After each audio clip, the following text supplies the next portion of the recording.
Convention വെച്ചപ്പോൾ അവിടുത്തെ ഈ മൊത്തം പള്ളി പോകുന്നതൊക്കെ എന്നോട് വലിയ സ്നേഹമാണ്. എന്നോട് പറഞ്ഞു, എൻ്റെ വിജയ് എനിക്ക് വരാൻ പറ്റത്തില്ല അങ്ങോട്ട്. ഞാൻ അതെന്നാ?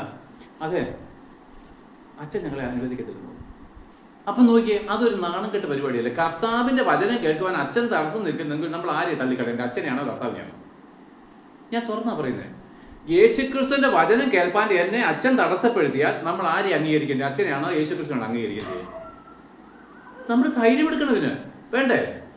അതുകൊണ്ടാണ് ഈ ദൈവോപദേശം രാത്രികാലം മുതൽ യഹൂദന്മാരെ പേടിച്ചുകൊണ്ടാണ്. ഇവന് കർത്താവ് പറഞ്ഞൊക്കെ ശരിയാണെന്ന് അറിയാം. അതുകൊണ്ടാണ് നിക്കോദെമോസ് പറഞ്ഞത്, നീ എന്ന് പേരുള്ള മനുഷ്യനുണ്ടായിരുന്നു, അവൻ രാത്രിയിൽ അവന്റെ അടുക്കൽ വന്ന് അവനോട്, റബ്ബി, നീ ദൈവത്തിന്റെ അടുക്കൽ നിന്ന് ഉപദേഷ്ടാവായിട്ട് വന്നിരിക്കുന്നുവെന്ന് ഞങ്ങൾ അറിയുന്നു. അപ്പൊ ഇവ യേശുക്രിസ്തു ഉപദേശം ഇവൻ കേൾക്കുന്നുണ്ട്, അത്ഭുതം കാണുന്നുണ്ട്. അത് ദൈവത്തിൽ നിന്ന് വന്നെന്ന് ആർക്കറിയാം? നിക്കോദെമോസിന് അറിയാം. പക്ഷെ അവൻ ഇവരുടെ ഉപദേശിയായിപ്പോയി. അതുകൊണ്ട് എന്താണെന്ന് പറയാം, മർത്തോമേൽ ഒരു ഉപദേശി പെന്തക്കോസ്തുകാരുടെ വീട്ടിൽ യോഗത്തിന് പോകുമോ? പോകത്തില്ല. പോയി കഴിഞ്ഞാൽ അന്നേ പേര് വിട്ടു, ഇല്ലേ? പക്ഷെ സ്വർഗത്തിൽ പേരുണ്ടോ എന്ന് ഇവൻ അന്വേഷിക്കുന്നില്ലേ ബുദ്ധിമാന്? അപ്പൊ നിക്കോദെമോസ് രാത്രി വരുമ്പം അവൻ യേശുക്രിസ്തു വിശ്വാസമാണ്.